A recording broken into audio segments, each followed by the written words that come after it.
Bonjour tout le monde, on est très heureux de vous accueillir pour ce nouveau webinaire Seed Legals avec des invités de marque, Ilan de SoValue et Augustin d'OVNI Capital. Je vais vous laisser vous présenter, les amis, en deux mots. D'abord, je vais introduire le contexte et la thématique qui nous amène ici à faire ce webinaire. Je vais laisser aussi les participants se connecter. Comme vous le savez, vous pouvez évidemment nous poser toutes vos questions via le chat. Donc, n'hésitez pas à les poser, soit via discuter, où on dit bonjour tout le monde. Vous présentez également. Vous avez aussi le petit icône questions-réponses. L'idée, c'est de le rendre assez interactif aussi, ce webinaire, même si on a plein de choses à se dire tous les trois, sur notamment le baromètre qu'on a sorti de Seed Legals. Comme on le sort chaque année, c'est le baromètre annuel sur l'actionnariat salarié en startup, principalement des startups assez early stage. Le profil des répondants, on a eu cette année plus de 180 réponses, mais qu'on a aussi couplé avec nos données Seed Legals, où on a étudié plus de 300 plans de BSPCE qu'on a eu l'occasion de faire en France. On est resté sur la France, même si c'est légal, nous, on est également en Angleterre avec un certain nombre de startups. On a accompagné plus de 50 000 startups et investisseurs depuis qu'on s'est lancé en 2016 et en France en 2020, plusieurs centaines d'entrepreneurs et startups qu'on accompagne sur la partie financement et aussi évidemment partage du capital qui va de pair. Donc la thématique, vous l'avez compris, l'idée c'est de pouvoir à la fois diffuser en exclusivité et ici les résultats de ce baromètre on en profite pour les remercier tous nos partenaires, dont SoValue, il y a également France Digital et bien d'autres. Je ne vais pas tous les lister, mais vous pouvez voir les petits posts LinkedIn qui vont bien et qui les mentionnent. Donc je suis très content en tout cas de pouvoir échanger avec vous deux sur ces sujets parce que c'est des sujets qui sont stratégiques, qui sont fondamentaux dans le cadre de la réussite d'un projet entrepreneurial pour recruter, pour attirer des talents, on va en parler. Voilà pour l'introduction. Moi, je suis Florent Artaud, Country Manager France de Seed Legals. Et je vais te laisser te présenter aussi, Augustin, en deux mots avec OVNI. Bon, je commence. Merci Florent et bonsoir à tous. Ravi d'être à nouveau présent.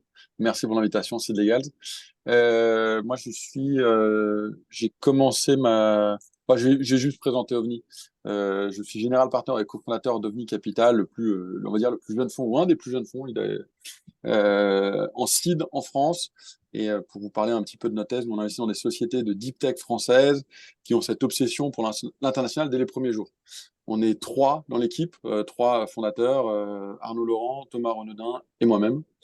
Euh, on a, on s'est lancé en janvier 2023, on a fait 6 investissements à date et on a une approche, on essaye, sans prétention, d'avoir une approche très anglo-saxonne sur nos investissements et donc tout ce qui est, tout ce qui est participation salariale, euh, euh, actionnariat salarial, on le pousse un maximum. On a une vraie conviction qu'en France, généralement, les entrepreneurs ne réalisent pas ne mesurent pas le pourcentage nécessaire pour impliquer leurs salariés. J'aime même pas le mot salarié, moi j'utilise toujours collaborateur.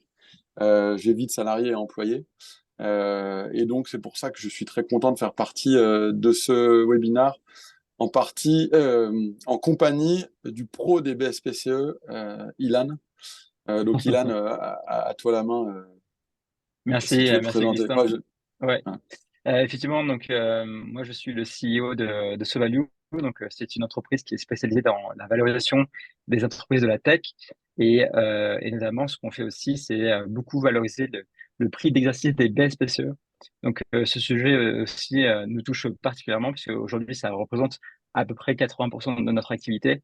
Donc c'est dire que c'est vraiment assez important. Et effectivement, c'est intéressant d'ailleurs ton approche chez Veni qui est assez influencée, en tout cas avec cette empreinte, on va dire, américaine, parce qu'effectivement, le sujet du prix et de la valorisation des BSPCE, c'est un sujet qui était assez normé aux États-Unis et pas tellement en France. En France, on était encore vraiment très balbutiant sur le sujet et ça prend de plus en plus d'ampleur. Donc effectivement, on fait ça et on aura l'occasion d'en reparler tout à l'heure. Clairement, clairement. Et si je reprends justement la main, merci pour avoir accepté cette invitation à ce webinaire à tous les deux, parce que vos inputs seront pertinents et intéressants, notamment basés en filigrane avec les résultats du baromètre. Si je vous partage très rapidement mon écran pour vous montrer et partager ces aspects. Donc, les répondants, comme je le disais, on était sur plus d'une centaine de réponses. On a couplé ça avec les données seed legals, mais en tout cas sur les profils des répondants, donc la majorité sont des startups early stage, hein, comme on le voit, plus de 82%, enfin 82% ont moins de 10 salariés et 42% ont moins de 3 ans. Ça, c'est les premiers éléments. Ensuite, ce qui est intéressant de voir ensemble, et pour ouvrir un peu notre discussion, c'est la raison pour laquelle les entrepreneurs peuvent mettre en place justement une politique d'actionnariat salarié. Tu l'as dit, Augustin, c'est quelque chose de fondamental et tu pousses justement les entrepreneurs que tu accompagnes à réserver un certain pourcentage du capital. Toi, Ilan, tu vois clairement aussi les tendances se passer sur, OK, le prix d'exercice, mais avant de fixer ce prix d'exercice pour appliquer des décotes, avant même ça, il y a toute la logique de culture d'entreprise, comment les intéresser, et tu le vois toi aussi passer évidemment. Et là, Ouais. ce qui retenait un peu notre attention sur cette édition du baromètre, c'est la troisième édition qu'on réalise côté Seed Legals, après 2021, 2022, 2023, et on va continuer. Mais typiquement là, ce qui a attiré un peu notre attention, c'est le fait que les réponses étaient plutôt impliquer les salariés, fidéliser les salariés et les récompenser. Là où l'année dernière, on était plutôt sur le premier, c'était quand même attirer des talents, des collaborateurs, sur la logique et la raison pour laquelle on met en place une politique de partage du capital. Donc ça, est-ce que c'est allié peut-être au contexte? Je ne sais pas si vous voulez rebondir sur ça, ce qui, peut vous poser question à vous deux, mais il y a des éléments assez intéressants sur. On peut éduquer nos salariés aussi au travers de la mise en place d'une politique d'actionnaire salarié. C'est pas uniquement juste des personnes qui viennent qui ont un réel impact, contrairement à des sociétés du grand groupe. Voilà, quelques éléments peut-être Et de réponse, mais je te laisse, Wegan. ouais, effectivement, en voyant ça, je me dis tout de suite que c'est très conjoncturel dans le sens où aujourd'hui, on a quand même beaucoup moins de levées de fonds qu'avant. Donc, mécaniquement, on a beaucoup moins d'entreprises qui vont être dans cette démarche d'attirer, de recruter des gens, mais plutôt de fidéliser des gens qui sont déjà en fait dans les effectifs. Et donc, on est beaucoup plus dans cette logique de vouloir, dans cet esprit de vouloir en fait les impliquer et de les voilà de les transformer de salariés à collaborateurs, comme tu disais parfaitement, Augustin. Donc quelque part, ça fait du sens. Ouais, le marché, je pense il reste très tendu et le marché reste très tendu sur quand même dans la tech sur certains postes. Et donc il y a aussi beaucoup de boîtes qui réalisent combien ça coûte en fait de remplacer quelqu'un et qui se disent bah, si je peux essayer de le garder euh, via l'incitation financière, autant essayer de maximiser en tout cas cette incitation. Je pense il y a quand même un vrai problème d'éducation. Je pense qu'il y a beaucoup de collaborateurs qui ne comprennent pas, on va dire de salariés qui ne comprennent pas en fait les BSPCE. Et je trouve que c'est pas très bien expliqué. Donc il y a même un effort de formation là-dessus. Est-ce que cette volonté, en tout cas, des entrepreneurs à mieux fidéliser va passer par plus de partage, mais aussi une meilleure éducation sur que vaut un BSPCE et je pense qu'on en parlera un peu plus tard, mais tout ce que fait Ouais. le gouvernement pour en fait rendre ces BSPCE beaucoup plus attractifs, en tout cas va en faveur de utiliser les BSPCE pour fidéliser vos collaborateurs. Ouais, des Mais très très bons points. Effectivement, c'est enfin de notre côté en tout cas de notre prisme à nous, on voit bien qu'il y a un sujet d'éducation sur déjà la mécanique juridique du BSPCE, mais surtout sur la valeur et ce sujet de valorisation en fait de valeur des BSPCE, c'est autant un sujet d'éducation pour les salariés, mais c'est aussi un sujet, en tout cas on le voit nous pour les entrepreneurs et même parfois pour des investisseurs quand on commence à parler des niveaux de décote qu'on applique. Il y a souvent beaucoup aussi de mauvaise compréhension et de mauvaise analyse du sujet, puisqu'ils vont dire qu'effectivement, si on change le prix, si on abaisse le prix, en fait, on va avoir, les investisseurs vont avoir plus de dilution ou les entrepreneurs vont avoir plus de dilution, mais en fait, ça change absolument rien, parce qu'au final, on parle du même nombre d'actions, c'est juste qu'on change le prix. Mais effectivement, il y a un gros sujet d'éducation qu'on a un peu de mal en tout cas, voilà, c'est une phase qui est un peu progressive. Enfin, pour juste rappel, enfin, les États-Unis, typiquement, ont commencé à mettre en place ces réglementations sur la valorisation des stock options, donc du coup des BSPCE aussi, il y a une vingtaine d'années. Donc, on a quand même du temps, et ça prend du temps de le faire sur un écosystème. D'autant que effectivement, avec les prochaines annonces et les changements qui vont arriver sur la valorisation, on va encore avoir des nouveaux sujets qui vont arriver et sur lesquels il faudra être assez actif pour bien expliquer de quoi on parle et voilà. Il y a aussi une raison pour laquelle il y a potentiellement ce manque d'éducation, en tout cas de compréhension. Ça va avec, il y a eu un peu du BSPCE bashing qui est corrélé au fait qu'il y a moins d'exemples de monétisation de ces BSPCE et du fait de l'intéressement au capital, ce qui participe également à ce que vous venez de dire, à cette maturité. Si je reprends, il y avait par exemple un article du Monde qui était le mirage des BSPCE, où du coup ça allait en disant, bah, ok, en fait on est sur une logique de négociation d'un salaire à la baisse pour vendre en gros une certaine monnaie de singe sous forme de BSPCE qui ne se monétisera jamais. Et en fait, on a des salariés qui viennent à bas coût. Donc là, si je me fais l'avocat du diable, c'est un peu ce discours qui se diffusait malgré effectivement la montée en connaissance quelque part, parce que le marché, vous le savez, vous êtes dans l'écosystème depuis suffisamment longtemps, et moi aussi pour le voir et l'observer, et quand même avec une plus grande maturité que ce qu'il était il y a 5, 7, 8 ans. Mais malgré tout, il y a peut-être eu ce retour de bâton via la partie BSPCE. Je ne sais pas ce que vous en pensez sur ces éléments-là. Qu'est-ce qui explique effectivement qu'il y a une méfiance quelque part, ou peut-être certains salariés disent non, non, non, moi je préfère, donne-moi du salaire, BSPCE. Côté entrepreneur peut-être aussi, ils se disent, bon, à quoi bon donner des BSPCE alors que derrière les salariés, ils ne sont même pas intéressés, ils préfèrent du cash. Je ne sais pas ce que vous en pensez. Moi- Alors, je pense que ça va de pair avec ce qu'on a vu dans l'écosystème du venture capital, où en fait, pour resituer, en 2012, je crois qu'il y avait 60 milliards de dollars qui étaient investis dans les startups dans le monde entier. Et en 2022, il y avait 600 milliards. Donc on a fait x10, alors que bon, le marché n'a pas forcément grossi x10. Et en fait, ça veut dire quoi? Et là, je pense que c'est intéressant pour tous les potentiels futurs employés qui veulent des BSPCE ou les entrepreneurs qui vont donner des BSPCE.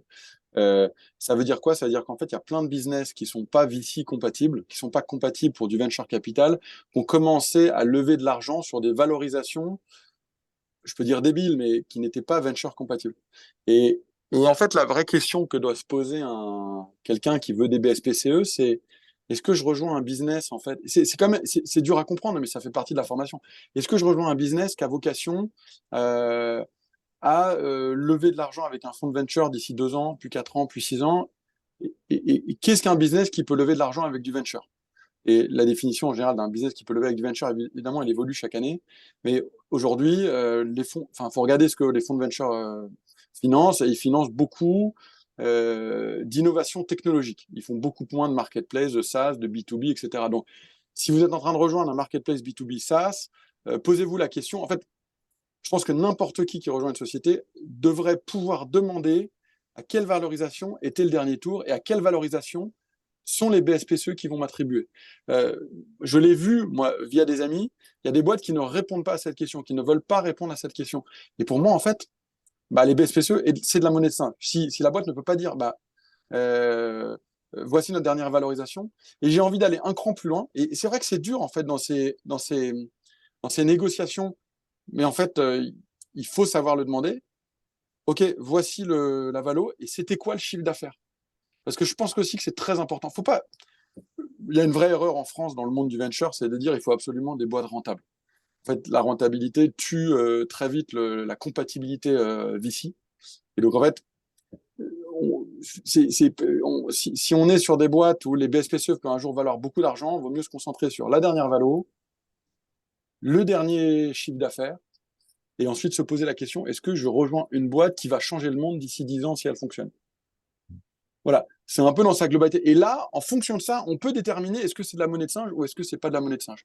Et je pense qu'il y a aussi une responsabilité des fonds de venture hein, euh, qui ont ces dernières années peut-être fait un peu n'importe quoi en investissant dans des sociétés qui n'étaient pas VC compatibles. Mais il y a aussi une éducation à faire de la part des fonds de VC qui investissent dans une dizaine, quinzaine de boîtes par an, ça dépend des fonds, à dire bon bah ton tour de seed, il faut que tu émettes 10% de BSPCE. Moi je pense que c'est un prérequis, il faut savoir émettre 10% à chaque tour de BSPCE. Dans ces BSPCE, tu vas essayer de fidéliser. Il ne faut pas fidéliser tout le monde. Moi, je pense qu'il faut fidéliser quand même. Il y a une partie des employés, des collaborateurs, qui n'a pas vocation à vouloir être fidélisé de toute façon. Moi, je dis il faut fidéliser une certaine partie. C'est intéressant Et parce en... qu'il y a une donnée du baromètre justement et je vais la partager, je peux la partager là Vas-y, directement. vas-y, vas-y. Dire Parce toi que comme ton ça point. coupe un peu mon monologue. Non, non, mais c'est très bien parce que c'est des points hyper Très bien. intéressants qui mettent en lumière justement les données qu'on a pu recueillir. Donc, il y a la majorité des startups qui intéressent au capital. Donc, là, si on prend le 29% cette année sur les répondants, bon, aussi la raison pour laquelle ce chiffre est assez bas pour les sociétés qui mettent en place un dispositif d'actionnariat salarié, c'est parce qu'elles sont très jeunes. La raison pour laquelle ils n'ont pas mis en place, c'est trop tôt, ils n'ont pas encore des besoins.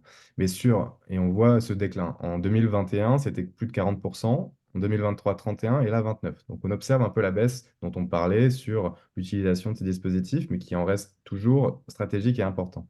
Mais le point sur lequel je voulais rebondir avec ce que tu disais, Augustin, c'est qu'il y a quand même une tendance de fond sur ceux qui intéressent et mettent en place ces dispositifs, la majorité euh, mettent un dispositif pour l'ensemble des collaborateurs, 65%. Et enfin, en tout cas, c'est pas le thème ici, mais la majorité ici mettent en place pour Oh, l'ensemble des à- collaborateurs. à la rigueur, la majorité, ok, mais il faut que ça prenne. Enfin, je pense que très bien pour la majorité, mais en fait, il faut attendre sur certaines positions où on se dit c'est des postes où les collaborateurs ne vont pas forcément rester très longtemps, Bien sûr. autant attendre 1 ou 2 ans avant de le lancer. Sinon, c'est une usine à gaz avec les gens qui signent ça, qui ne savent même pas ce que ça veut dire. Mais je reviens juste sur ce point, ensuite je laisse la parole à Eliane, mais je pense que c'est aussi au fond, l'entrepreneur, il a sa première ou deuxième société. C'est aussi au fond de lui dire, écoute, non seulement tu vas faire un plan de BSPCE pour ce type de position, et au bout d'un an, tu vas pouvoir le proposer à tous les employés qui sont là depuis plus d'1 an, plus de 2 ans, donc qui ont une vraie vocation à rester plus longtemps dans la boîte. Euh, le fond doit dire, il faut que tu fasses de l'éducation. Et je crois qu'il y a des solutions qui permettent de... peut-être que SoValue en fait, mais vas-y, Ilan, Ouais, si tu peux pencher là-dessus, ouais. oui, effectivement, on en fait quand même pas, on en fait beaucoup de l'éducation et en plus sur notre sujet de valorisation, il y a vraiment beaucoup de choses à dire et à redire auprès de beaucoup de gens de l'écosystème. Et ça, on fait des formations, on essaie d'en faire tous les mois avec des VC, avec des entrepreneurs, avec des avocats. Vraiment un écosystème assez fourni. Et je pense que effectivement, tu as raison. Moi, je vois à peu près, enfin, de plus en plus de boîtes qui reviennent de donner en fait à tout le monde des BSPCE. Ils reviennent de ça un petit peu plus qu'avant. Et ils se reposent un peu la question de vraiment à qui ils veulent les donner. Parce qu'effectivement, en fait, c'est trop compliqué d'éduquer tout le monde sur le sujet. C'est trop compliqué. C'est-à-dire que si je suis un junior qui arrive dans la boîte, qui a 1 an d'activité et parmi les 500 ou 1000 salariés de l'entreprise, on me donne des BSPCE, en fait, ça tombe un peu comme un cheveu sur la soupe et on comprend pas vraiment la valeur que ça a. Et alors qu'effectivement, je pense que tout le monde ne peut pas être collaborateur d'une entreprise. C'est impossible, en vrai.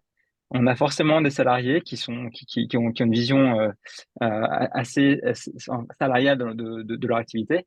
Et on a d'autres personnes qui on veut impliquer beaucoup plus. Et là, effectivement, les BSPE, ça fait du sens.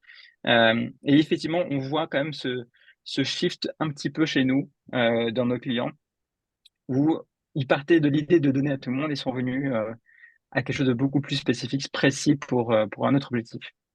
Là, Euh, j'ai retrouvé le chiffre, c'est 70% en tout cas sur ce baromètre des entreprises qui partagent avec la totalité des salariés, c'était 56.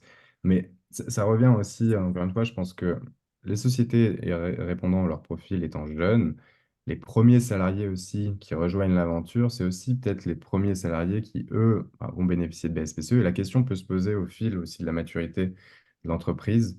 Mais tu allais dire quelque chose et rebondir, Augustin.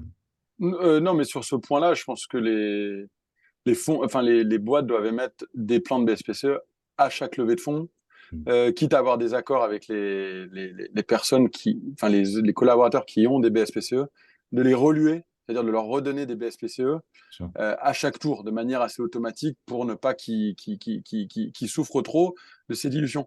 Non, je voyais une question de Camille, mais je ne Camille. sais pas si et que je crois peut-être connaître, mais qui disait est-ce qu'en fait il faut donner des BSPCE si on lève, enfin tourner d'une autre manière, mais est-ce qu'il faut donner des BSPCE aux salariés si si en fait on ne va pas lever avec un fonds de VC?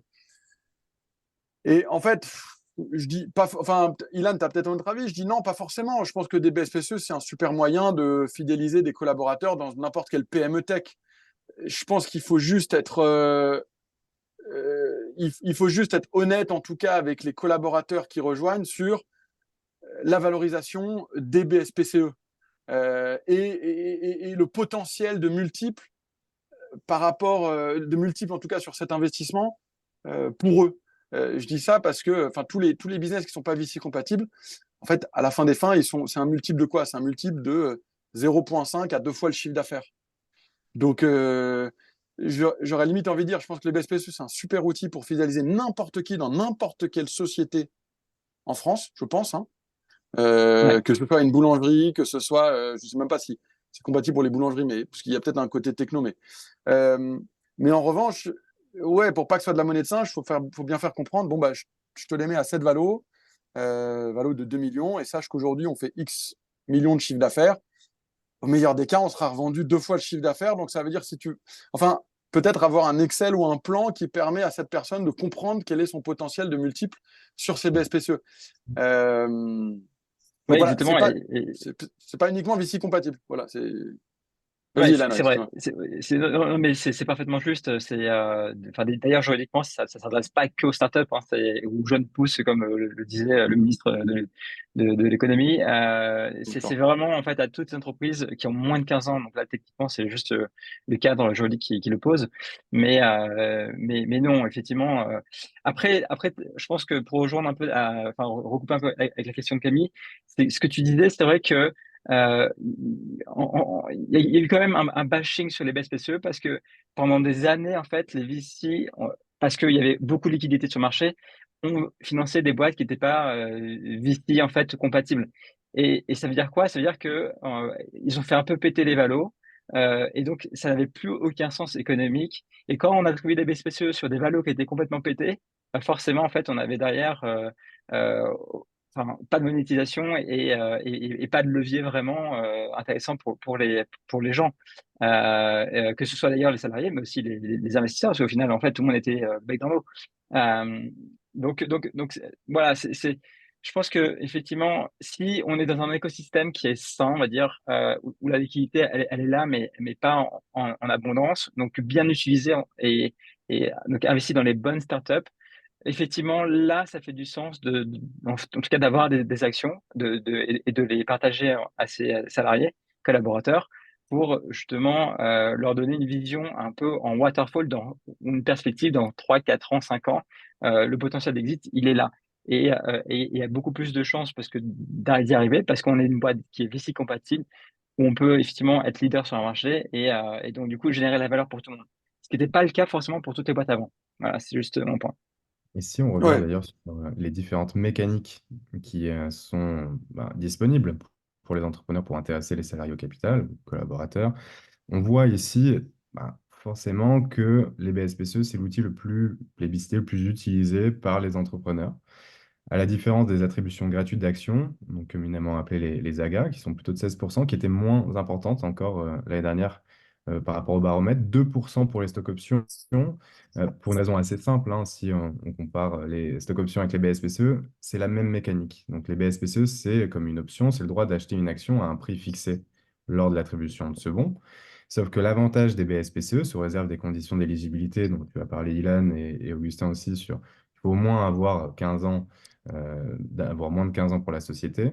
Mais il n'y a aucune charge sociale applicable, il n'y a pas d'impôt. L'impôt est à payer uniquement pour les bénéficiaires en cas de plus-value, en cas de monétisation de l'outil, ce qui est aussi le cas pour les stock options. Mais les stock options, il y a des charges qui sont applicables. Charges sociales, des charges aussi salariales. Donc, ce qui fait que ce n'est pas intéressant. Et dès lors que les sociétés sont éligibles au BSPCE, il y a zéro question à se poser. C'est les BSPCE, l'outil à choisir. La petite différence avec les attributions gratuites d'actions, c'est que, comme le nom l'indique, hein, les attributions gratuites d'actions, on donne des actions gratuitement. La problématique qu'il peut y avoir avec des attributions gratuites d'actions, c'est que le vesting, lui, est moins flexible, c'est plus rigide parce que prévu par le Code de commerce et la loi, qui encadre la mise en place du vesting avec 1 an minimum d'acquisition, suivi d'1 an de conservation, mais on ne peut pas faire ce qu'on veut. Et la logique, de toute façon, n'est pas aussi la même des attributions gratuites d'actions, parce qu'on donne gratuitement des actions, il n'y a pas de logique d'exercice comme les options. Et le dernier point aussi pour les AGA, ce qui fait que c'est utilisé, mais à moindre échelle, plutôt peut-être pour des cas un peu particuliers, pour des profils clés ou autres, c'est qu'il y a des charges qui sont applicables. Également pour les attributions gratuites d'actions, si on dépasse le plafond de la sécurité sociale qui est aux alentours de 40 000 euros.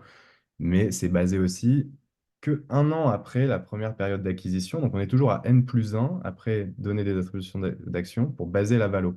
Donc ce qui fait que pour des sociétés qui sont des sociétés qui visent une hypercroissance avec une valorisation qui va augmenter rapidement, les ESAGA, c'est à bien anticiper pour sa mise en place. Donc, le dernier point ici, c'est une logique, et j'en termine là sur les outils, mais sur une logique différente qui est celle de la participation et des résultats. Donc, on n'est pas sur une logique de partage du capital ici, mais plutôt du partage de la réussite ou de la performance de la société, qui est aussi complémentaire par rapport à l'actionnariat salarié et au capital, qui sont les régimes donc des BSPCE, des ESAGA et des stock options. Peut-être il y a un dernier point qui n'est pas ici mis, ce sont les BSA, pour des advisors, par exemple, ou pour des consultants ou autres. Et ça, en fait, c'est une logique qui est alliée avec ces régimes dits qualifiés, donc des BSPCE, des AGA, des stock options, c'est réservé soit aux mandataires sociaux, président, directeur général, soit aux salariés. Donc, il faut avoir un CDI. Mais si on est un freelance, par exemple, ou un advisor à côté, on ne peut pas bénéficier de BSPCE. C'est pas possible, sauf potentiellement être dans un board, bon, c'est un cas un peu plus spécifique, mais pour des AGA ou des stock options, pareil. Raison pour laquelle on utilise plutôt des bons de souscription d'actions, des BSA pour ce faire. Mais à la différence des BSPCE, les BSA, il faut les acheter. Généralement, il faut les payer 10% du prix du sous-jacent, raison pour laquelle c'est utilisé grandement pour intéresser des advisors, mais pas forcément des salariés. Voilà un peu pour le contexte, en tout cas sur les outils. Est-ce que vous voulez rebondir là-dessus, notamment sur la partie BSPCE AGA ou aussi sur les logiques de partage de la performance, participation aux résultats? Est-ce que vous voyez, je sais pas, Mm. Augustin, si toi tu vois des startups qui mettent en place des logiques de participation, d'intéressement pour leurs salariés Non, en bah alors, plus? sur les AGA, j'en vois quasiment jamais. Je pense que j'en ai dû voir une fois depuis que je suis en France. Ça va faire 7 ans. Et sur les participations, non, bah malheureusement, enfin, les startups dans lesquelles j'investis, il n'y a pas de participation puisque c'est que des résultats négatifs. Et en fait, je veux pas que le résultat soit positif. En tout cas, Pas tout de surtout pas suite. après mon investissement. Oui. Donc, en fait, c'est surtout du BSPCE. Et pour rebondir sur le point où tu dis, enfin, ce que tu disais avant, moi, je dis à nos entrepreneurs qu'on finance, si vous n'êtes pas capable de partager votre dernière valo, et en fait, votre dernière valo et votre chiffre d'affaires à la personne que vous recrutez ou à ceux que vous voulez fidéliser, c'est qu'il y a un souci dans votre partage, en tout cas, de richesse. Et en fait, ça va vous handicaper. Je pense qu'il y a beaucoup d'entrepreneurs qui ne comprennent pas que ne pas suffisamment partager, ça les handicapera à long terme pour attirer les meilleurs. Il y a une stat que j'aime bien, et je l'ai partagée dans mon post LinkedIn en parlant de cet événement. Quand on regarde les documents des IPO américaines, évidemment, c'est un autre monde, hein, mais c'est quand même le monde où ça marche le mieux. 20% des sociétés à l'OPA, l'IPO, c'est l'introduction en bourse, 20% des actions sont détenues par les salariés, en fait, qui sont là ou qui ne sont plus là. Et je crois que c'est à peu près le même montant par les entrepreneurs. Évidemment, il y a 20% qui est détenu par 800 Ouais, une personnes centaine de personnes à l'achat. et Ouais, bien sûr. tu as 20% qui est détenu par 3 personnes. Donc, mais il y a quand même un partage de richesse. En France, il n'y a pas d'IPO, mais je pense que dans des rachats, on pourra dire que dans des rachats, les rachats interviennent plutôt qu'une IPO. Mais je pense que dans les rachats, ça doit être 2-3% de BSPCE qui vont au bénéfice des employés. Donc voilà, il y a vraiment un effort à faire, mais des deux côtés, des fonds qui ont cette mission et des entrepreneurs qui ont les deux ont une mission de formation, en fait, je pense. C'est vrai, c'est vrai. Mais je sais ce que tu dis, c'est intéressant parce que nous, on voit quand même, il y a une différence entre les États-Unis et la France sur le pourcentage de BSPCE qu'on va pouler, en tout cas, ou attribuer d'une façon ou d'une autre aux salariés. En France, on a envie de dire, OK, 10%, c'est la bonne practice de marché, en tout cas celle qu'on recommande en général aux entrepreneurs. Et c'est flat, tu vois, en fait, en vrai, en Europe, en France, on est quand même assez flat, ça peu importe la maturité de la société, on est toujours entre du 10 et du 15%, et ça reste flat, en fait, tout le temps. Alors qu'aux États-Unis, effectivement, c'est quelque chose qui est plutôt progressif. Donc, plus, en fait, les entreprises vont avoir une maturité importante, plus en fait on s'attend à ce qu'elles aient un pourcentage plus élevé du type 25%, entre 20 et 25% en fait de backup table. Ouais, ce qui paraît énorme, hein, mais c'est à corréler avec le besoin et le nombre de salariés qu'on va intéresser au capital. Comme je disais, c'est des centaines de salariés avec une politique et une habitude aussi, d'un point de vue culturel et structurel, où ils sont plus habitués à mettre ce genre de dispositif. L'autre aspect qui pourrait être intéressant, donc on l'a vu hein, pour récapituler sur pourquoi on met en place les BSPCE. Donc c'est une logique d'impliquer les salariés. On est dans un contexte quand même assez différent d'il y a quelques années avec des valorisations très hautes. Donc il y a des enjeux aussi de fixation du prix d'exercice, mais on va y revenir, notamment avec notre spécialiste Sovalio et Ilan sur ces aspects-là. Mais il y a donc le choix des BSPCE est quasi systématique quand on pense à la logique et la mécanique pour intéresser des salariés au capital. Ensuite, la question qui peut se poser, c'est d'ailleurs une question qui nous est posée par Flore, mais quelles sont les best practices sur le vesting, sur les conditions qui sont mises en place lorsqu'on intéresse au capital les salariés? Bah, là-dessus, justement, on a des données aussi qui ressortent de la plateforme et bah, sans grande surprise, on est sur quelque chose de relativement standard et qu'on connaît assez bien tous les trois, c'est le fameux vesting de 48 mois avec une période de cliff qui est très souvent un an, mais on voit aussi une petite alternative de 36 mois qui est un peu plus courante que ce qu'on aurait pu penser, même si effectivement derrière, après, on voit le cliff. Donc la période de cliff, pour vulgariser un petit peu ce terme, c'est la période pendant laquelle un salarié qui reçoit des BSPCE ne peut pas exercer. S'il quitte la société, il a le droit d'exercer zéro BSPCE. D'où, graphiquement, ça fait j'ai rien, j'ai rien. Et au bout d'un un an, j'ai 25% sur les 4 ans. Et d'où ça fait graphiquement une petite falaise, un cliff. Mais donc, on est sur ce standard. De votre côté, vous en pensez quoi de ce standard des 48 mois, à corréler peut-être avec les années qu'il faut pour atteindre un exit, peut-être aussi à mettre en perspective par rapport à l'ancienneté moyenne d'un salarié dans une startup, aux alentours de 3 ans, peut-être 4 ans. Qu'est-ce que vous en pensez? Avant je pense que si j'ai une remarque à faire, moi j'ai vu des vestings de 6 mois et des vestings de 12 ans. Donc ça va Ouais. dépendre vraiment de la personne que vous voulez recruter, la T'as vu personne des que vous vestings de 6 fidélisez. mois quand même. Ok. Ouais, non, mais j'ai vu des boîtes qui ont aucun vesting en fait, qui ont besoin d'attirer Ok. quelqu'un. Donc ça revient sur un des 3 points. Ils ont besoin d'attirer quelqu'un Hmm. qui est très senior dans une société. Ils vont lui dire, écoute, tu nous rejoins et Ah, c'est l'ego, voilà, on te file. Donc je pense qu'il faut pas vous arrêter au fameux cliff plus 3 ans dans ce que vous proposez. Ensuite, la vraie évolution qu'on voit aujourd'hui, c'est que, en fait, on revient sur la formation, hein, mais ce que beaucoup de salariés n'anticipent pas, c'est au moment du départ, ils ont 30 jours pour acheter les BSPCE, pour les convertir, sinon les BSPCE disparaissent. Parce qu'en fait, les BSPCE, c'est une option d'achat. C'est une option d'achat sur des actions. Et en fait, c'est une option qui, en général, a une date limite de 30 jours après le départ.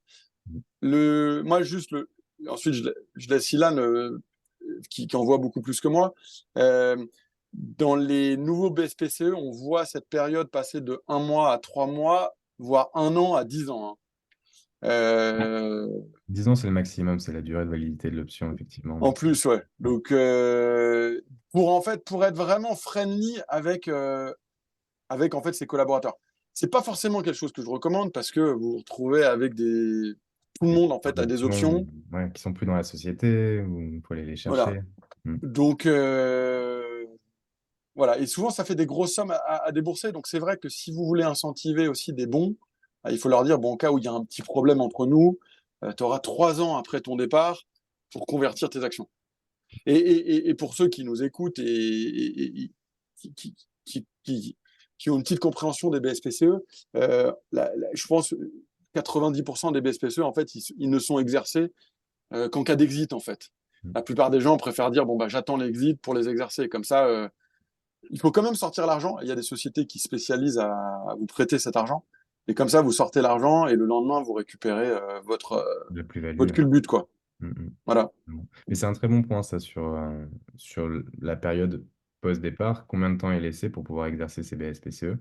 Si tu veux rebondir sur ces éléments, vesting et Ouais, autres, Ilan?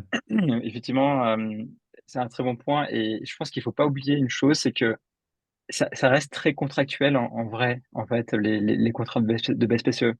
Donc, même si le plan, on va dire que vous avez un mois, ou même, allez, 2 jours pour rigoler, pour exercer les BSPCE en cas de départ, en vrai, vous pouvez toujours en fait négocier ça avec l'entreprise et en tout cas, ce sera un levier pour les entrepreneurs de dire, OK, on peut être plus flexible en fonction du contexte aussi de la performance d'un salarié, typiquement pour justement l'incentiver un petit peu différemment. Ça reste contractuel, quoi. Donc il faut bien comprendre qu'il y a pas de règle juridique ici. On est sur une discussion et même si c'est gravé dans le marbre, dans le contrat, on peut quand même négocier à la sortie. Après, c'est sous réserve, parce que cette négo, effectivement, comme tu le dis, Ilan, c'est souvent des questions qui sont liées au board. Donc, c'est des questions où il faut avoir un alignement avec les investisseurs qui sont avec un siège au board. Et là, ça peut susciter peut-être quelques discussions, pourquoi telle personne bénéficie de tel avantage. Mais bref, et c'est souvent aux entrepreneurs et aux fondateurs de négocier avec les VC, qui sont peut-être pas tous aussi options et collaborateurs friendly que toi, Augustin, sur certains aspects. Mais effectivement, c'est des éléments à avoir en tête. Il y a une question qui est posée aussi par Flore, qui est sur les mécanismes de relution pour éviter la dilution des BSPCE non distribués ou non exercés, euh, qui ne portent sur les fondateurs et premiers investisseurs. Donc, si je comprends bien la question, pour la paraphraser, c'est comment, en tant qu'entrepreneur, on peut, ou même les premiers investisseurs, se reluer, alors qu'on a mis en place, par exemple, 10% du pool, de l'option pool, on a attribué 8%, mais il y en a, sur les 8% attribués, il restait 2% de outstanding options, mais sur les 8% attribués, il y en a peut-être 4% qui n'ont pas été exercés, de salariés qui n'ont pas exercé, qui sont partis. Euh, Bah ça, déjà, typiquement, ça va automatiquement, ces BSPCE, ils sont caducs. Donc, ça va reluer automatiquement tout, et c'est pour ça qu'on a une vue qui est, comme on l'appelle, fully diluted et non fully diluted. Fully diluted, on prend en compte toutes les options qui seraient exercées dans cette hypothèse. Mais s'il y a des BSPC qui sont caduques, eh ben, en fait, on les retire et ça va du coup reluer d'autant et proportionnellement les associer au capital. Après, comme autre mécanique de relution, c'est quoi? On pourrait Ensuite, moi, je recommande, BSPCE. Florent, moi, je Ouais. recommande à chaque fois aux entrepreneurs, là, quand un entrepreneur a émis 10% et qu'il a attribué 6, il reste 4, avant qu'il Mm. vienne caduc, je dis, bah, attribue-les toi. Ouais. Parce qu'en général, l'investisseur, s'il est d'accord de faire un BSPCE 10%, il a mangé sa dilution de 10% sur ce tour-là. Euh, et franchement, aller récupérer 4% du montant qu'il a eu, c'est qu'il ne croit pas vraiment à la société. Donc, et c'est une posture un peu entrepreneur-friendly, mais je pense que la plupart des fonds sont comme ça aujourd'hui, hein. Ouais, c'est possible, clairement. Donc, c'est, pour répondre effectivement à Flore, c'est s'attribuer les BSPCE qui pourraient rester à ce niveau-là et pour justement se reluer. Parce que la mécanique pour les fondateurs, plutôt pour les fondateurs, parce que pour les investisseurs, comme on l'a dit, c'est pas possible d'attribuer à des personnes externes non mandataires sociaux ni salariés, d'attribuer des BSPCE. Donc, pour les fondateurs, la meilleure mécanique de relution, ce sont les BSPCE, hein, effectivement.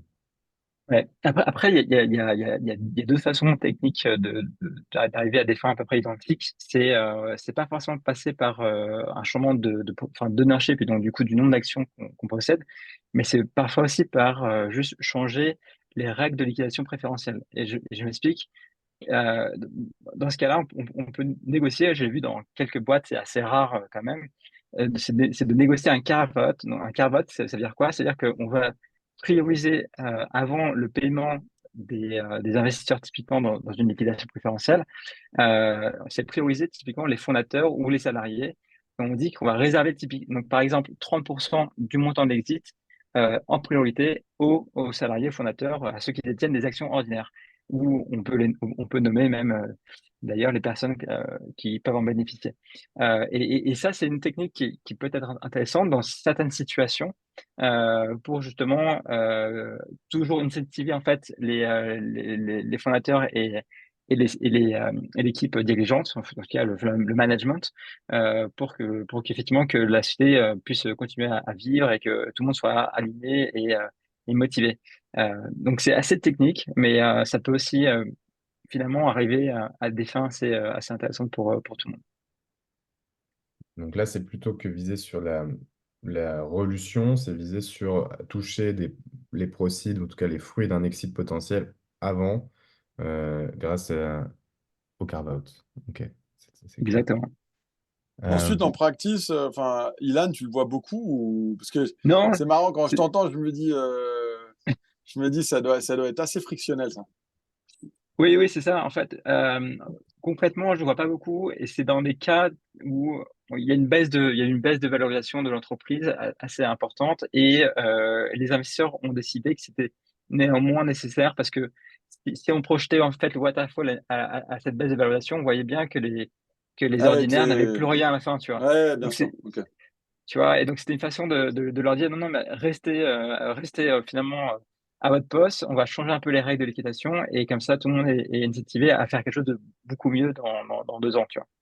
Donc, Ouais, comme dit Ilan, tout ça c'est contractuel, même le pacte d'actionnaires en fait, donc non, tout est renégociable. Et c'est vrai que dans les situations un peu défensives, euh, l'entrepreneur il a quand même la main pour aller renégocier et dire bah moi je veux bien vendre à X, mais je ne vendrai pas si j'ai pas c'est ça. X. Enfin bon, voilà. évidemment. Parce que quel serait Donc, son intérêt d'aller se décarcasser à vendre, sachant qu'il aura aucun retour, lui, Ouais, sur les fruits, effectivement, c'est un bon point.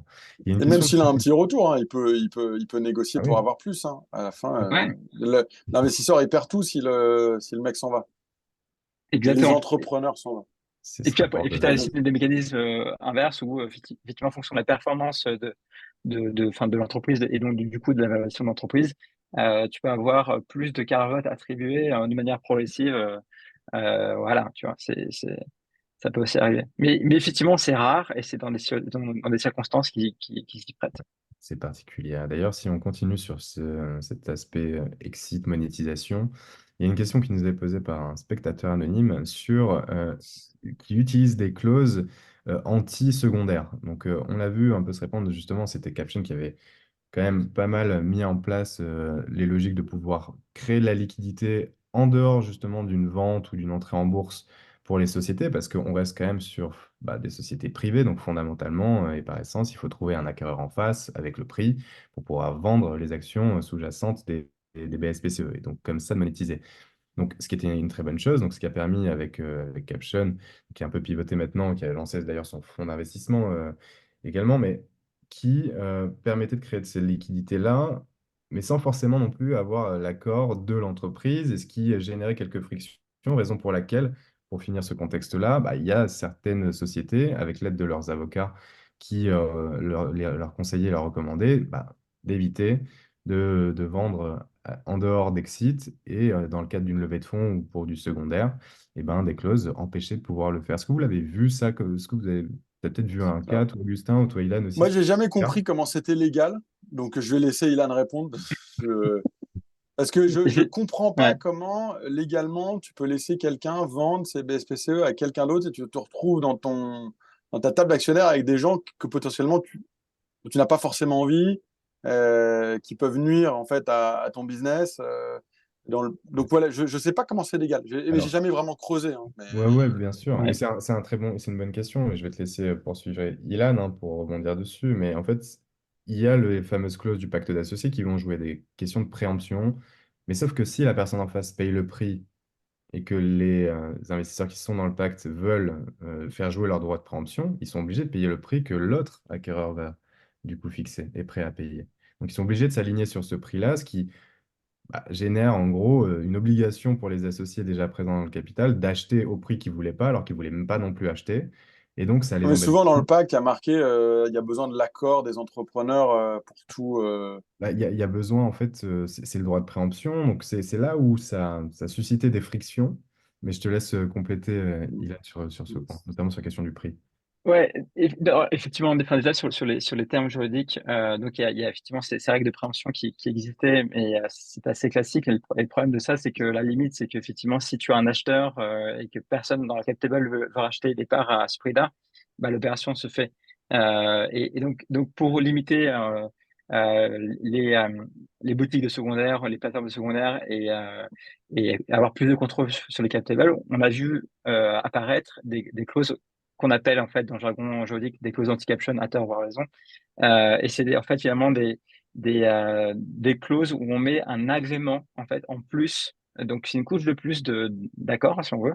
Ouais. En fait c'est une clause d'agrément qui dit que si effectivement on veut vendre ces actions, eh bien il faut demander l'accord en fait de l'entreprise.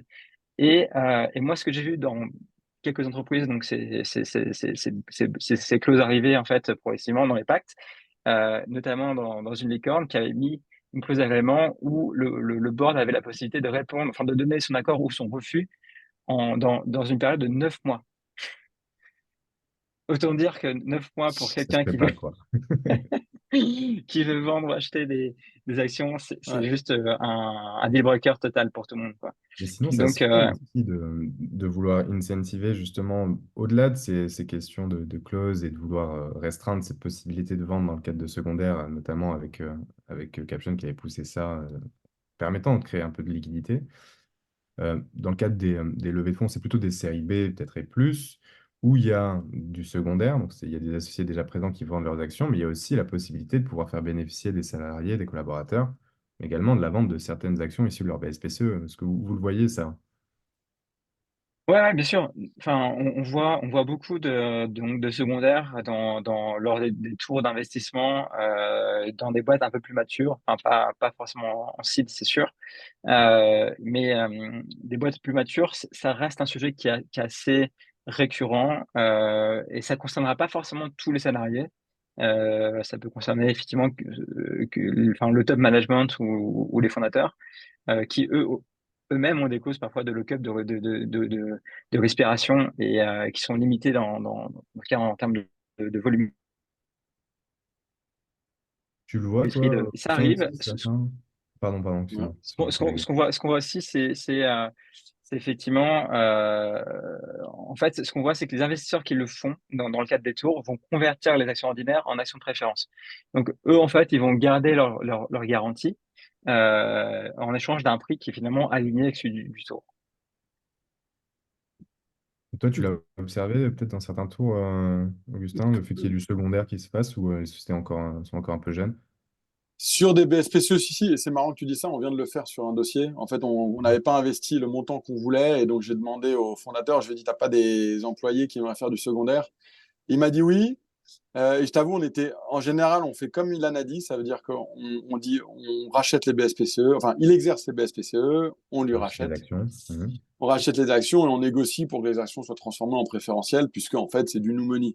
Là, c'était un dossier où en fait, moins de 2% des actions qu'on achetait, c'était via des BSPCE, donc on n'a pas fait cette conversion ordinaire préférentielle. Et ouais, je le vois, et c'est un outil qu'on utilise beaucoup. Et si Enfin, on... ça dépend des fonds, en fait. Je pense que tu as des fonds, tu sais, qui ont ce vieux mindset qui te disent, ah mais non, il faut surtout pas faire d'exit maintenant. Et en seed, série A, etc. Les gens vont dire, ah mais faire des cash out en seed, série A, c'est complètement dingue. Hmm. Ensuite, ça dépend du montant et c'est Insight hein, qui a déclenché cette vague de cash out il y a 4 5 ans parce qu'ils avaient sorti un paper, un espèce de rapport qui montrait qu'en fait, sur leur propre société, quand ils faisaient un cash out, quand ils faisaient un cash out à la série B, l'exit était plus forte que ceux avec lesquels ils faisaient pas de cash out. Et ça dépendait aussi du montant. Si le cash out était trop faible, en fait, ça Hmm. n'avait aucun impact. Si le cash out était entre, je crois que c'était entre 1 million, on parle de chiffres démentiels, hein, mais encore une fois, on est sur un monde VC qui peut un peu démentiel, mais si le cash out était entre 1 million et je crois 3 ou 4 millions, euh, tu avais une meilleure sortie derrière. Et quand il était au-dessus de 4 millions, il commençait à devenir négatif parce qu'en fait, on a un entrepreneur qui a gagné tellement d'argent qu'en fait, sa motivation n'est plus vraiment au rendez-vous. Ouais. Et donc, ça faisait une espèce de courbe genre la courbe de Laffer, comme ça sur le retour du cash out. Mais ça passe par du secondaire et notamment sur des BSPCE, sur les employés aussi. Et si il nous reste 10 minutes pour ouvrir un dernier point sur lequel on peut échanger, c'est notamment, on l'a mentionné un peu rapidement au début, sur le contexte réglementaire, effectivement, qui est assez favorable avec le gouvernement qui a poussé sur l'amélioration justement des dispositifs tels que les BSPCE pour favoriser justement la mise en place et le fait qu'on puisse en retirer quand on est bénéficiaire de ces BSPCE, bah, une plus-value plus importante en cas de monétisation. Si on refait un peu de contexte sans revenir sur l'histoire des BSPCE, c'est pas l'idée, mais en gros, ça a été mis en place dans les années 2000, mais après, c'était limité avec certaines conditions. Puis on a vu des éléments et une avancée qui date du PLF, projet de loi de finances de 2000, avec la loi Pacte, qui a permis deux solutions assez importantes. C'est d'abord aussi pour des sociétés qui détiennent des holdings, en fait, qui sont des sociétés holding étrangères et qui détiennent des sociétés filiales opérationnelles en France. Maintenant, elles peuvent aussi attribuer des BSPCE parce qu'il y avait une question de pouvoir bénéficier. En gros, il faut que une des conditions, c'était d'avoir 25% du capital détenu par une personne physique, mais bref. Donc, ça a permis d'ouvrir ça. Donc, typiquement, par exemple, Seal Legals, qui est une société détenue par la société mère anglaise qui détient la filiale à 100% de la société française. Nous, salariés, collaborateurs de la filiale française, on est très contents de pouvoir bénéficier du régime des BSPCE, alors que ce sont des options de la société mère anglaise, Seal Legals Ltd, qui sont émises. Donc, ça, c'est un premier point qui était hyper intéressant dans cette logique d'attractivité du dispositif. Et l'autre point aussi intéressant, et ça va venir ensuite sur toi, Ilan, qui complétera avec les nouveautés récentes, mais il y a eu la possibilité de mettre en place une décote. Décote qui n'existait pas avant. Et donc ça a commencé en 2020 avec le projet de loi de finances. Et là, les dernières annonces ont été de pouvoir, ça existe depuis 2020, mais le marché n'a pas encore vraiment acquis, c'est pas encore n'a pas pris en main vraiment avec tout le potentiel que ça peut offrir aux entrepreneurs et aux salariés, la mesure justement de ce dispositif. Et là, le gouvernement a fait des annonces, et on attend encore, hein, mais Ilan, je vais te laisser finir, en gros, des éléments sur pouvoir mettre des décotes beaucoup plus importantes que celles qui pourraient être mises en place par rapport au prix d'exercice des BSPCE. Est-ce que tu veux en dire deux mots, Ilan?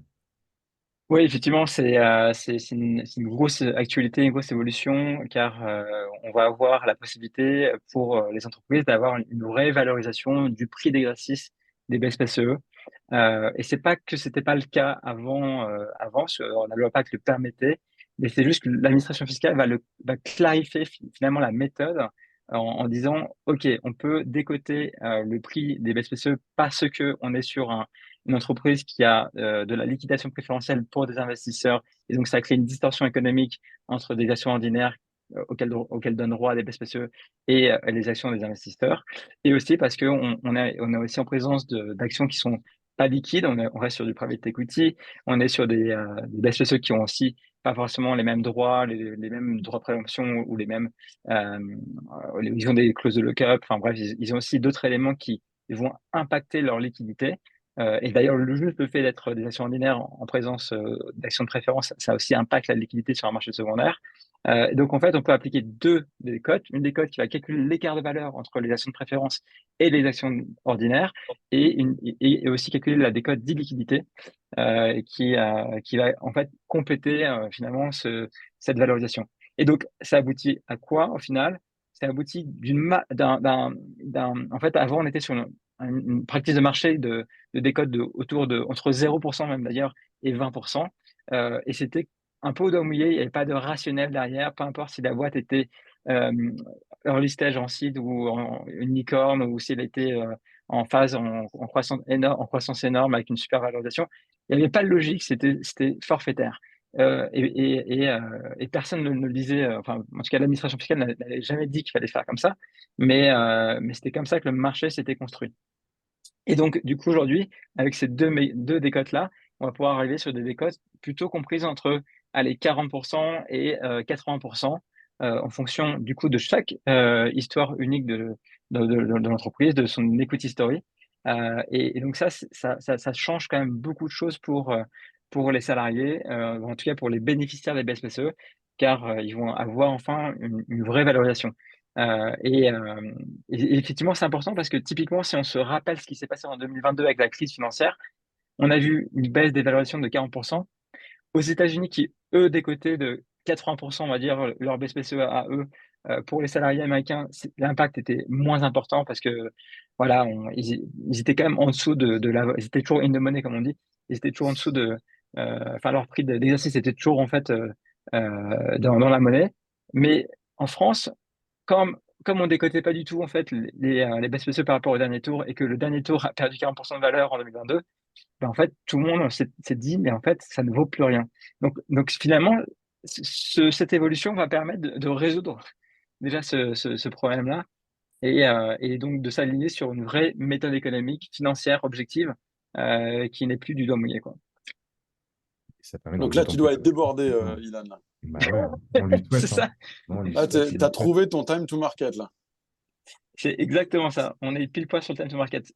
En fait, c'est ce qu'on s'est dit en 2022. Enfin, moi, de toute façon, j'avais fait une boutique de secondaire en 2022 enfin en 2021 et Moins, 6 mois moins après, bonne idée, time to market, là.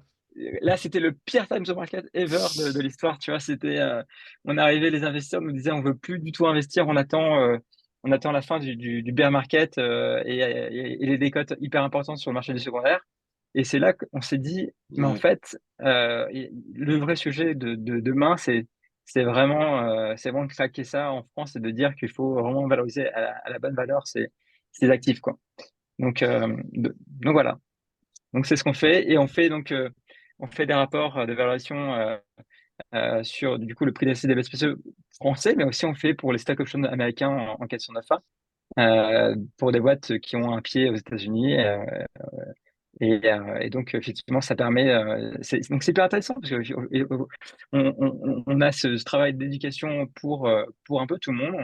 On va projeter un waterfall, un exit potentiel et on va donner à peu près finalement une vision de ce que ça pourrait te donner pour chacun à terme, avec une vraie valorisation. Donc ça change un peu la donne pour tout le monde, quoi. Donc, si vous posez des questions sur le prêt d'exercice, des décotes qu'on peut appliquer, pensez SoValue. Si vous pensez à mettre en place justement enfin, des plans de BSPCE ou de BSA pour des advisors, les conditions, le vesting, tout ça avec une plateforme, pensez à Silegal. Si vous pensez à des investisseurs entrepreneurs friendly qui peuvent vous aider justement à s'internationaliser rapidement avec une thèse d'investissement qui est la suivante, pensez OVNI Capital. Voilà, c'était la petite parenthèse, promotion de chacun de nous trois, mais on est très content en tout cas de pouvoir vous avoir accueilli ici pour ce webinar. Merci Augustin, merci Ilan pour bah, les éléments d'éclairage que vous avez partagés à tout le monde et en espérant que ça puisse être utile. Est-ce que vous avez un petit mot de la fin de conseil que vous avez envie de partager à ceux qui nous écoutent sur ces aspects BSPCE ou pas que, dans une logique bah, de support de leur entrepreneur entrepreneurial ou qu'importe. Est-ce que vous avez des éléments à partager, Ilan? Euh, N'ayez pas peur. Le partage, c'est important pour construire une entreprise. Une entreprise, ça se fait pas tout seul. Donc, plus effectivement on traque finalement la façon de bien partager ça, plus on va être capable de délivrer de la valeur. Donc n'ayez pas peur de ça, n'ayez pas peur de mettre le bon prix sur ça, sur vos stock options, vos BSPCE. Ça permettra pour vous de construire quelque chose de solide demain. Ouais, moi je veux juste, si je peux juste rajouter là-dessus, nous on est convaincus qu'on vit une espèce de troisième révolution de l'écosystème français qui continue de se professionnaliser. L'écosystème français il est quand même relativement jeune. On parle beaucoup États-Unis, France, Mm. on fait un peu du French bashing. Je pense qu'on a évidemment du retard. Enfin, c'est pas du retard, on a commencé 10 ans après eux. Et en fait, on arrive à un niveau de maturité qui est relativement, qui commence à. Enfin, le jeu est bien plus élevé qu'il ne l'était, même moi quand je suis arrivé il y a 7 ans. Euh, si j'ai un petit mot de la fin, c'est le venture capital est un outil financier propre en fait à la culture américaine. Vouloir l'adapter à la culture française, c'est voué à l'échec. Donc autant jouer avec les règles du venture capital. Les règles du venture capital, c'est quoi? C'est simple. La tech permet d'avoir un produit international dès les premiers jours. Et donc, en fait, vous voulez être Wi-Fi compatible, pensez international dès les premiers jours. Il y a des exemples, évidemment, de succès franco-français, mais je challenge, en tout cas, tous ceux qui nous écoutent dans les beaux succès franco-français, de me dire, en fait, quand est-ce que les employés et les investisseurs y ont trouvé de la liquidité. Voilà. Donc, cette révolution des BSPCE arrive de pair avec cette professionnalisation qu'on voit des entrepreneurs en France qui pensent de plus en plus à l'international dès les premiers jours de leur société. Donc évidemment, moi je suis toujours optimiste, hein, donc, extrêmement optimiste, mais voilà, C'est petit bien, mot de la ça fin. fait plaisir. Il faut, mais gardons cet optimisme pour le mot de la fin. Merci encore à tous les deux.